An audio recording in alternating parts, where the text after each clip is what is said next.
تا حالا توی یه معامله موندی و دیدی حسابت داره خالی میشه، تقصیر استاپ لاس نداشتنه. سلام دوستان، امروز در خدمتتون هستیم با یکی از مباحث مهم بازار ترید به اسم استاپ لاس یا حد ضرر و میخوایم اینو به صورت عملی روی چارت و به صورت شفاهی با هم دیگه بررسی کنیم. اول بریم روی چارت و ما توی چارت داو جونز هستیم، تایم فریم 1 دقیقه‌ای و بخوایم به صورت شفاهی هم بگیم استاپ لاس یا حد ضرر یه نقطه‌ای هست که ما قبل از ورود معاملمون، زمانی که به صورت لیمیت وارد میشیم یا بعد از ورود معاملمون، اون نقطه رو انتخاب میکنیم و تعیین میکنیم که اگر بازار برخلاف پیش بینی ما حرکت بکنه اونجا معامله بسته بشه و جلوی ضررهای بیشتر ما رو بگیره. مخصوصا برای دوستانی که تو فاندامنتال کار میکنن یا زمان خبر کار میکنن خیلی براشون اهمیت داره این موضوع، چون تحلیل پیش بینی که انجام میدن امکان داره که برخلاف اون چیزی باشه که تحلیل کردن و چون تایم خبر بازار نوسانات زیادی داره امکان داره که باعث بشه که ضرر هنگفتی وارد بشه بهشون و حتی چه بسا حسابشون رو کار کنن از دست بدن. و حالا ما به صورت عملی روی چارت بخوایم نشون بدیم، یه ذره زوم کنیم که جزئیات بیشتری مشخص باشه. به عنوان مثال ما همینجا وارد یه معامله سل میشیم،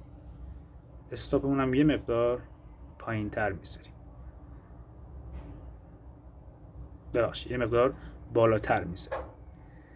و اگر این معامله خلاف جهت چیزی که ما تعیین کردیم حرکت بکنه استاپ ما خورده بشه. تیپی گذاشتن یا نذاشتن زیاد اهمیتی نداره، چون ما میتونیم دستی خودمون بررسی کنیم که چه نقطه هایی میتونه انتهای حرکتش باشه و با اون منطقه خروج کنیم از معامله. پس فقط تنها نکته مهم اینه که ما حتما استاپ لاس برای تمامی معاملاتمون داشته باشیم، چون یک اشتباه توی یک معامله میتونه کل حسابمون رو نابود کنه. استاپ لاس فقط یه دونه ابزار نیست، استاپ لاس یه دونه نجات دهنده ماست. توی دراز مدت این مشخص میشه که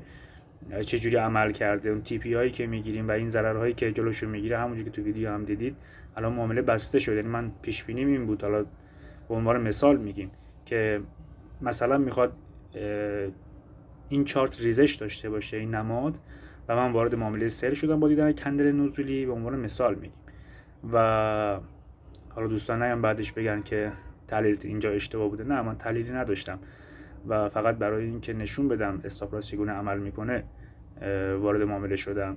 و خدمت شما عرض با کمترین حجم ممکنم وارد معامله شدیم با 1/100 و تو اون نقطه که ورود کردیم استاپ لاس گذاشتیم بالای آخرین سقف و بعد از اینکه ورود کردیم تو یک کندل صعودی شد تا نزدیک به استاپ لاسمون، حد ضررمون رفت و کندل بعدی استاپ ما رو زد. اگه استاپ نباشه، حالا شما فرض کنید تایم خبر یا تایم باز شدن بازار نیویورک اگه باشه نوسانات به شدت بالاست و به یک باره حرکت کردن چارت میتونه